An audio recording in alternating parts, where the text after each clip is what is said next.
नमस्कार दोस्तों, स्वागत है आपका हमारे YouTube चैनल द एग्रीकल्चर गुरुजी में।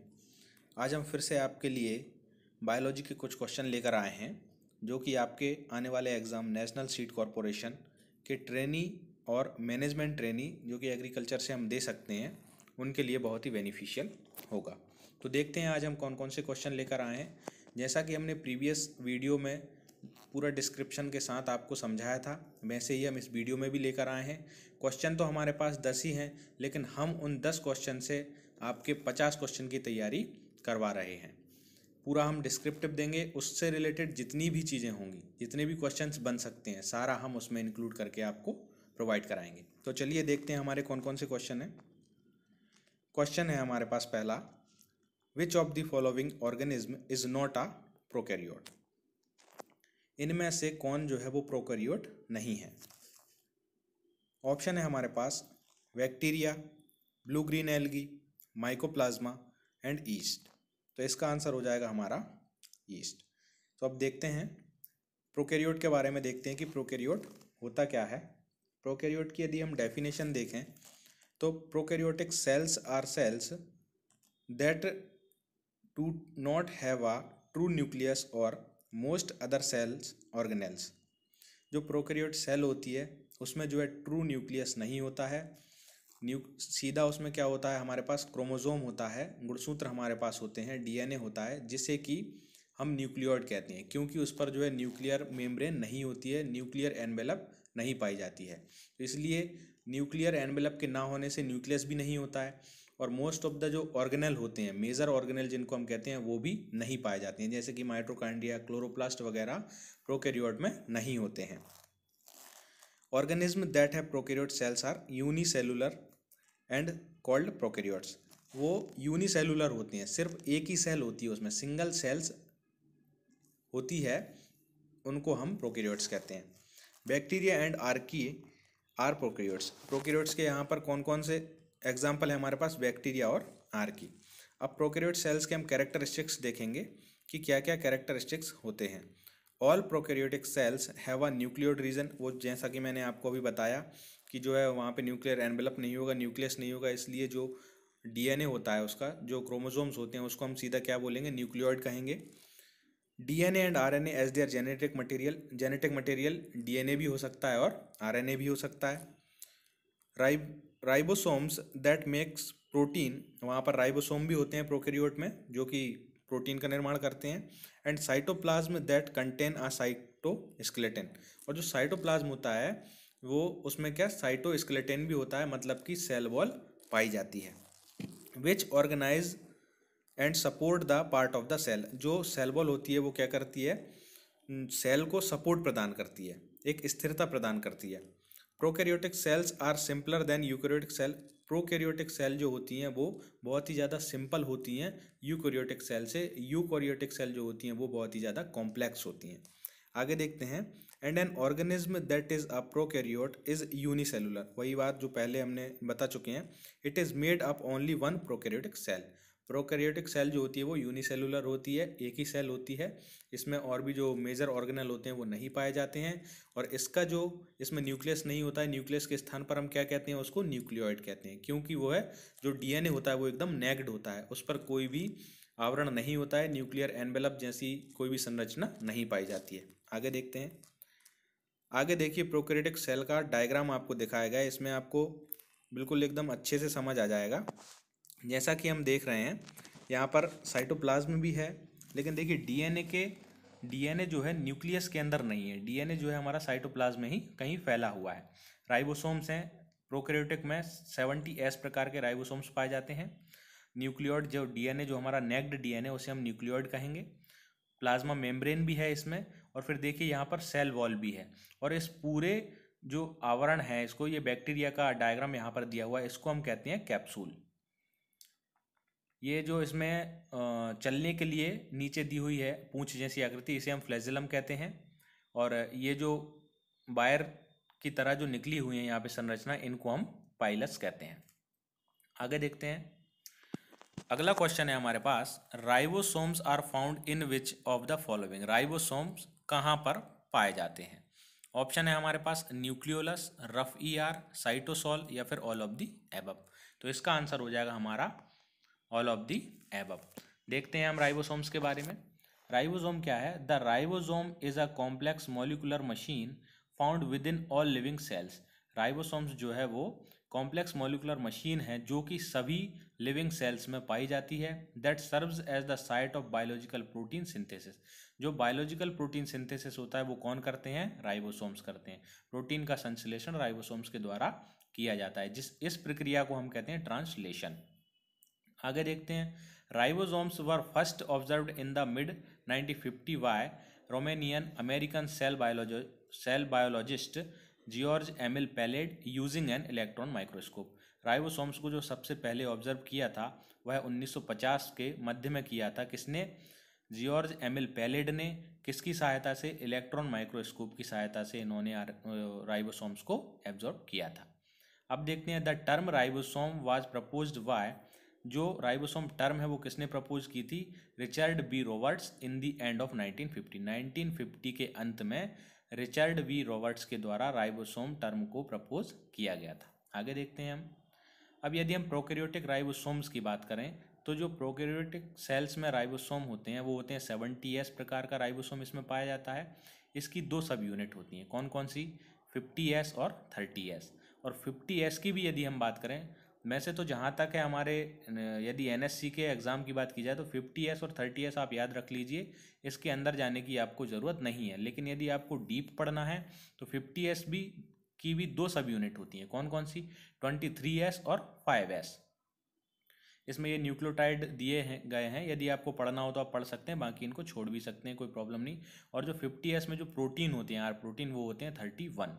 दूसरी सब यूनिट की बात जब हम करें 30S की, तो इसकी जो सब यूनिट होती है 16S और 1542 इसमें न्यूक्लियोटाइड होते हैं। और यदि प्रोटीन की हम बात करें तो इसमें 21 प्रोटीन होते हैं। ये टेबल आपको दी है, आपको ऐसी की ऐसी रट लेना है। प्रोकैरियोटिक राइबोसोम 70S प्रकार का राइबोसोम होता है जिसकी दो सब यूनिट होती हैं 50S और 30S। यहाँ तक आपको सफिशियंट है, बाकी और भी आप एक बार नज़र मार लें। आगे देखते हैं। आगे हमारे पास है यूकैरियोटिक साइटोसोलिक राइबोसोम। तो यूकैरियोटिक में कौन सा राइबोसोम होता है? 80S प्रकार का राइबोसोम होता है। 80S और 70S दोनों ही यूकैरियोटिक में पाया जाता है। तो 80S देखते हैं। इसकी दो सब यूनिट होती हैं और 70S की भी दो सब यूनिट थी। इसकी जो सब यूनिट है वो है 60S और 40S। इसमें जो 60S की जो फिर से सब यूनिट हैं वो तीन होती हैं, 28S, 5.8S और 5S। और इसमें जो प्रोटीन होते हैं वो होते हैं 49। और यदि 40S सब यूनिट की बात करें हम तो इसकी जो सब यूनिट होती है 18S और प्रोटीन जो होते हैं इसमें 33 होते हैं। आगे देखते हैं हम। क्वेश्चन है हमारे पास, Robert Brown discovered nucleus in the cells of which of the following. ये तो हमने कल भी प्रीवियस वीडियो में जो है डिस्कस किया था कि न्यूक्लियस को किसने खोजा है, तो रॉबर्ट ब्राउन ने खोजा, लेकिन किसकी सेल्स में खोजा था, यहाँ पर ये क्वेश्चन है। ऑप्शन है हमारे पास ट्रिडेंशिया, ड्रोसोफिला, ट्रिटिकम या फिर लिलियम। तो इसका आंसर हो जाएगा हमारे पास ट्रिडेंशिया। आगे देखते हैं। Who discovered mitochondria. तो माइट्रोकांड्रिया को किसने खोजा था? ऑप्शन है हमारे पास हॉलीकर, बेंडा, मोंटोगोमरी या फिर थियोडोरे बावेरी। इसका आंसर हो जाएगा हमारे पास हॉलीकर। हॉलीकर ने माइट्रोकांड्रिया को खोजा था। जबकि यदि हम वर्ड की बात करें तो वर्ड किसने दिया था? माइट्रोकांड्रिया किसने कॉइन किया था? ये किया था आपका सी बेंडा ने, जो कि हम कल प्रीवियस वीडियो में आपको बता चुके हैं। माइट्रोकांड्रिया के बारे में थोड़ा सा हम देखेंगे। Mitochondria are rod shaped organelle that can be considered the power generator of the cell. Mitochondria जो है वो रॉड शेप्ड होता है और जिसको हम किस में कंसीडर करते हैं? Power generator of the cells. यदि आपसे पूछा जाए कि सेल्स का पावर जनरेटर कौन है तो इसका आंसर क्या जाएगा आपका? Mitochondria. Converting oxygen and nutrients into ATP। जो क्या करता है? माइट्रोकांड्रिया का काम क्या होता है? जो कि ऑक्सीजन और न्यूट्रिएंट्स को किस में कन्वर्ट करता है? ATP में। यदि आपसे ATP का फुल फॉर्म भी पूछ लिया जाए तो क्या होता है? Adenosine triphosphate. ATP is the chemical energy. ATP जो है वो केमिकल एनर्जी है, currency of the cell that powers the cells metabolic activities. Cells को जो पावर चाहिए होती है मेटाबॉलिक एक्टिविटी के लिए वो किससे मिलती है? ATP से मिलती है, जो कि करेंसी है। The term mitochondria was coined by C Benda या कार्ल वेंडा इन 1898, ये हम बता चुके हैं आपको। It is also known as power house of the cell, mitochondria को जो है power house of the cells कहते हैं। फिर देखते हैं हम, the matrix contain the deoxyribonucleic acid of the mitochondrial genome. Mitochondria के अंदर जो मैट्रिक्स होता है, मैट्रिक्स जो कि लिक्विड पदार्थ होता है माइटोकॉन्ड्रिया के अंदर, उसको हम मैट्रिक्स कहते हैं। उसमें क्या होता है, डीएनए पाया जाता है। उस डीएनए को हम क्या कहेंगे, mitochondrial genome. And the enzymes of the TCA cycle, और उसमें एंजाइम्स भी पाई जाती हैं किसके लिए, टीसीए साइकिल के लिए। टीसीए का फुल फॉर्म की यदि हम बात करें तो ट्राई कार्बोक्सिलिक एसिड साइकिल, और also known as the TCA cycle को हम और किस किस नाम से जानते हैं, सिट्रिक एसिड साइकिल और क्रेब्स साइकिल। इनको क्रेब्स साइकिल को मतलब करने के लिए जितने भी एंजाइम पाए जाते हैं वो कहाँ पाए जाते हैं, माइटोकॉन्ड्रिया के मैट्रिक्स में। आगे देखते हैं, ये आपको माइटोकॉन्ड्रिया का डायग्राम दिया गया है, यहाँ पर आपको एकदम क्लियर हो जाएगा। देखिए ये जो डीएनए है यहाँ पर दिख रहा है, इसको हम कहेंगे माइटोकॉन्ड्रियल जीनोम। यहाँ पर माइटोकॉन्ड्रिया में राइबोसोम्स भी पाए जाते हैं, और अंदर ये जो मैट्रिक्स दिख रहा है आपको, ये एक लिक्विड पदार्थ है जिसको कि हम मैट्रिक्स बोल रहे हैं। और माइटोकॉन्ड्रिया जो है वो डबल लेयर स्ट्रक्चर है, ऑर्गेनेल है, जिसकी कि आउटर मेम्ब्रेन, इनर मेम्ब्रेन और इंटर मेम्ब्रेन स्पेस भी यहाँ पर पाया जाता है। और जो ये जो मुड़ी हुई संरचना दिख रही है, इसको बोलते हैं हम क्रस्टी। आगे देखते हैं, क्वेश्चन है हमारा अगला, विच of the following is the main function of chloroplast. Chloroplast का जो है मेन फंक्शन क्या है। ऑप्शन है हमारे पास, प्रोटीन सिंथेसिस, रेस्पिरेशन, फोटोसिंथेसिस या फिर ग्लाइकोलिसिस। तो इसका आंसर क्या हो जाएगा हमारे पास, फोटोसिंथेसिस। आगे देखते हैं, क्लोरोप्लास्ट के बारे में हम थोड़ा सा देखेंगे कि क्लोरोप्लास्ट क्या है। Chloroplast are small organelle inside the cells of plant. Chloroplast जो है मेजर ऑर्गेनेल है, लेकिन किस में पाया जाता है, ओनली प्लांट सेल्स में एंड एल्गी में, प्लांट और एल्गी में पाया जाता है। दे एब्जॉर्ब लाइट, क्लोरोप्लास्ट क्या करता है, लाइट को एब्जॉर्ब करता है to make sugar in a process called photosynthesis. प्रकाश संश्लेषण के द्वारा शर्करा का उत्पादन करता है, लाइट को एब्जॉर्ब करने के बाद क्लोरोप्लास्ट, जैसे कि हम क्या कहते हैं, फोटोसिंथेसिस कहते हैं। The sugar can be stored in the form of starch. जो शुगर होती है वो किसके फॉर्म में स्टोर्ड होती है, तो इसका आंसर जाएगा हमारा starch. Chloroplast contain the molecule chlorophyll. Chloroplast में क्या होता है, कौन सा लवक होता है, क्लोरोफिल, हरित लवक जिसे हम कहेंगे, क्लोरोफिल पाया जाता है, वर्णक। विच एब्जॉर्ब सनलाइट फॉर फोटोसिंथेसिस, जो कि प्रकाश संश्लेषण के लिए सनलाइट को अवशोषण करता है, एब्जॉर्ब करता है। Chloroplast are found only in plants and protista. तो यह बात हम पहले आपको बता चुके हैं। आगे देखते हैं हम, क्लोरोप्लास्ट का ये डायग्राम है आपके पास, इसमें क्या क्या होता है अंदर देखते हैं। क्लोरोप्लास्ट में यदि हम देखें तो जैसे माइटोकॉन्ड्रिया में डीएनए था, उसको माइटोकॉन्ड्रियल जीनोम बोल रहे थे, तो क्लोरोप्लास्ट में भी अपना खुद का डीएनए पाया जाता है, जिसे हम क्लोरोप्लास्ट डीएनए कह देंगे। और इसमें जो अंदर पदार्थ रहता है, लिक्विड पदार्थ हम कह सकते हैं, उसको हम स्ट्रोमा कहेंगे। और ये जो आपको प्लेट जैसी संरचनाएं दिख रही हैं, इस एक प्लेट को तो बोलेंगे हम थाइलेकॉइड, और ये जो पूरी प्लेट्स हैं, यदि एक के ऊपर एक प्लेट्स जमा देंगे तो उन सारी प्लेट्स को हम इकट्ठा करके यदि हम बोलें तो उसको बोलेंगे ग्रेनम। और ये जो प्लेट्स हैं या फिर थाइलेकॉइड हैं या ग्रेना हैं, तो ग्रेना जो एक दूसरे से जुड़े हुए होते हैं, जो जिससे जुड़ते हैं उसको कहते हैं लेमिला। और क्लोरोप्लास्ट में भी राइबोसोम पाया जाता है, और क्लोरोप्लास्ट भी ये भी जो है डबल लेयर स्ट्रक्चर होता है, डबल लेयर ऑर्गेनेल होता है, जिसमें कि inner membrane, inter membrane space और आउटर मेम्ब्रेन पाए जाते हैं। आगे देखते हैं, क्वेश्चन है हमारे पास, which of the following is the most important for growth and synthesis of protoplasm. तो ऑप्शन है हमारे पास, mitochondria, nucleus, chloroplast, all of the above. तो इसका आंसर हो जाएगा हमारा न्यूक्लियस। देखते हैं इसके बारे में, प्रोटोप्लाज्म क्या है। प्रोटोप्लाज्म के बारे में हम पढ़ेंगे। Protoplasm, it was used in 1839 by J E. Purkinje for the material of the animal embryo. Protoplasm जो वर्ड है, ये सबसे पहले यूज किसने किया था, पुरकिंजे ने 1839 में, material of the animal embryo, material of the animal embryo के रूप में इन्होंने इसको यूज किया था। आगे देखते हैं, protoplasm is composed of a mixture of small molecules such as ions, amino acids, monosaccharides and water, and macro molecules such as nucleic acids, proteins, lipid and polysaccharide. Protoplasm जो है ये सभी का कंपोज्ड होता है, मिक्सचर होता है, किस किस का, एमिनो एसिड भी होते हैं इसमें, आयंस भी होते हैं, मोनोसैकेराइड जैसे कि अपना ग्लूकोज ये भी होता है और वाटर भी होता है। और मैक्रोमोलिक्यूल की यदि बात करें तो इसमें हमारे माइटोकॉन्ड्रिया, सेंट्रियोल और आपका ये प्लास्टिड, क्लोरोप्लास्ट, ये सब इसमें क्या होता है, प्रोटोप्लाज्म में पाए जाते हैं। न्यूक्लिक एसिड, डीएनए, न्यूक्लियस सब इसमें आ जाएगा। फिर आगे हम देखें, in eukaryotes the protoplasm surrounding the cell nucleus is known as the cytoplasm. देखो प्रोटोप्लाज्म जो है, न्यूक्लियोप्लाज्म और साइटोप्लाज्म, जो न्यूक्लियस के बाहर वाला जो एरिया होगा जिसमें कि पूरा द्रव भरा रहेगा, पूरे मैक्रो मॉलिक्यूल रहेंगे, उसको कहेंगे हम साइटोप्लाज्म। और न्यूक्लियस के अंदर बोलेंगे हम उसको न्यूक्लियोप्लाज्म। लेकिन दोनों को मिलाकर क्या कहेंगे, प्रोटोप्लाज्म। साइटोप्लाज्म प्लस न्यूक्लियोप्लाज्म बराबर प्रोटोप्लाज्म। आगे देखते हैं, physical basis of life protoplasm. ये क्वेश्चन 2 बार आया है एक ही पेपर में, मैनेजमेंट ट्रेनी के 2 बार ये क्वेश्चन पूछा गया है कि फिजिकल बेसिस ऑफ लाइफ क्या है, तो इसका आंसर क्या जाएगा, प्रोटोप्लाज्म।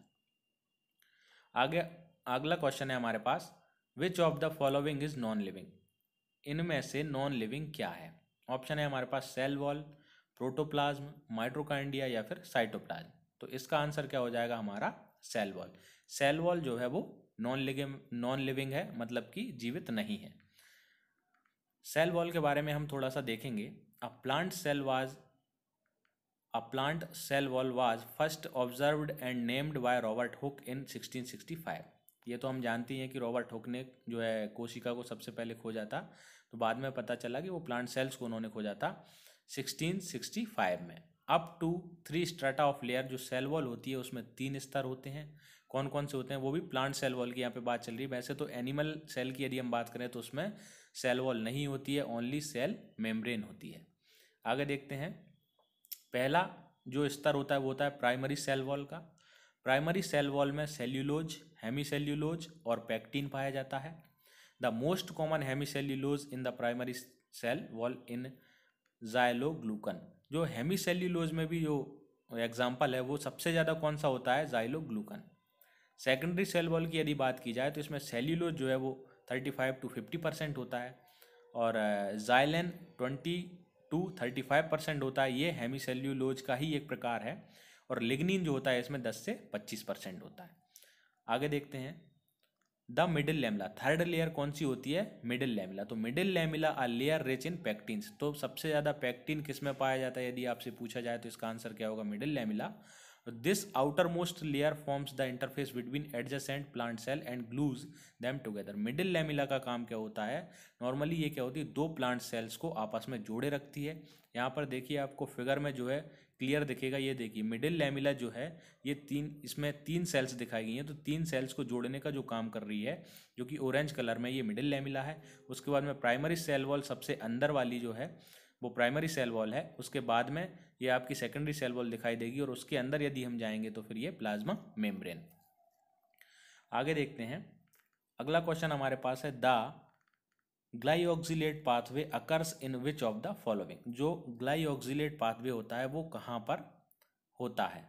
ऑप्शन है हमारे पास साइटोसोल, माइटोकॉन्ड्रिया, ग्लाइऑक्सीजोम्स या फिर ऑल ऑफ द एबव। तो इसका आंसर हो जाएगा हमारा all of the above.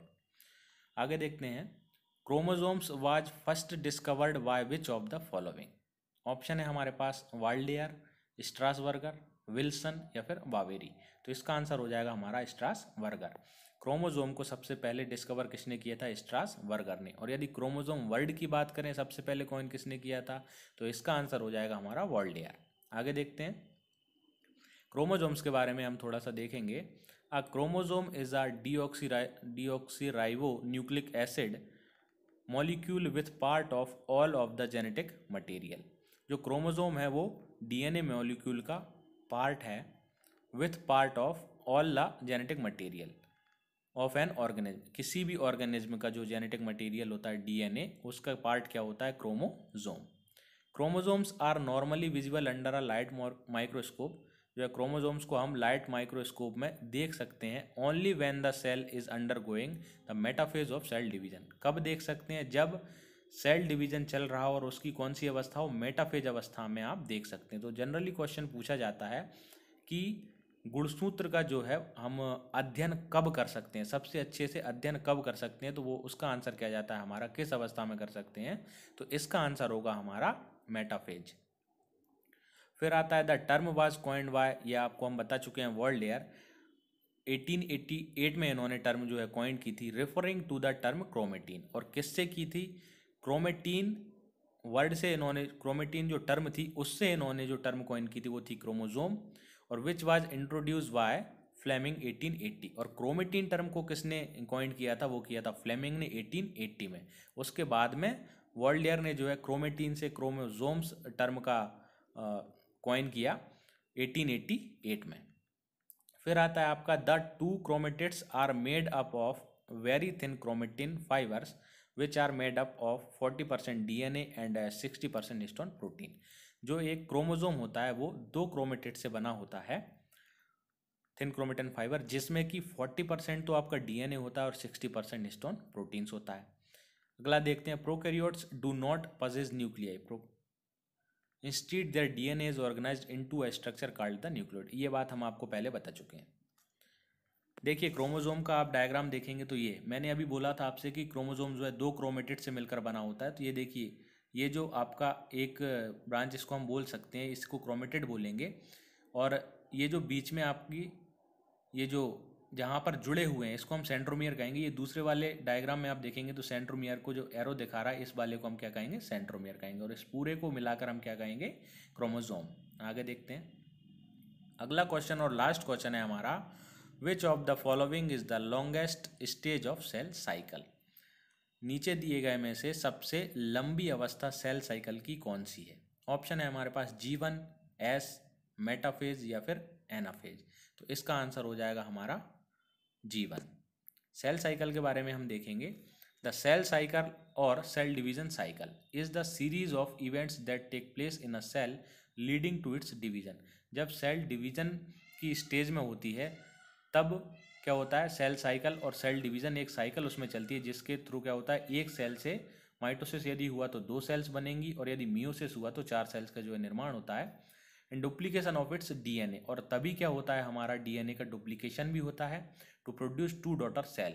2 daughter cells बनाने के लिए यदि माइटोसिस और मियोसिस की बात करें तो पहले तो दोनों में 2 ही सेल्स बनती हैं, मियोसिस में एक और अवस्था बढ़ जाती है जिसे हम मियोसिस सेकंड कहते हैं, तब जाकर उसमें 4 सेल्स बनती हैं। तो देखते हैं हम सबसे इसमें सेल साइकिल में लॉन्गेस्ट साइकिल जो है कौन सी है। तो देखिए यहाँ पर साफ दिख रहा है कि जो G1 है वो सबसे लंबी साइकिल है।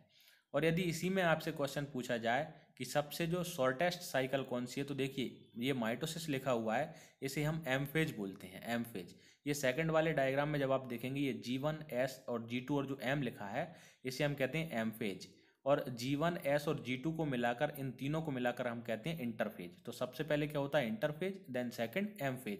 तो सबसे छोटा यदि आपसे पूछा जाए और उसमें ऑप्शन एम फेज है तो आप क्या बोलेंगे, एम फेज अवस्था जो है सबसे छोटी होती है और G1 अवस्था जो है सबसे बड़ी होती है। और सेल साइकिल के बारे में हम और बात करें तो एस अवस्था में जो है DNA का रेप्लिकेशन होता है या DNA का डुप्लीकेशन होता है। किस अवस्था में, एस अवस्था में। आगे देखते हैं। तो दोस्तों आप हमारे वीडियो को लाइक और शेयर ज़रूर करें ताकि सभी तक ये इन्फॉर्मेशन पहुंच पाए, और हमारे चैनल को सब्सक्राइब करना ना भूलें। और फ्रेंड्स यदि आपके मन में किसी भी प्रकार का डाउट है इस वीडियो को लेकर तो आप हमारे व्हाट्सअप नंबर 9981065547 पर द एग्रीकल्चर गुरुजी लिखकर आप हमें अपना डाउट भेजिए, जिसका सॉल्यूशन हम निकालने की पूरी कोशिश करेंगे। धन्यवाद।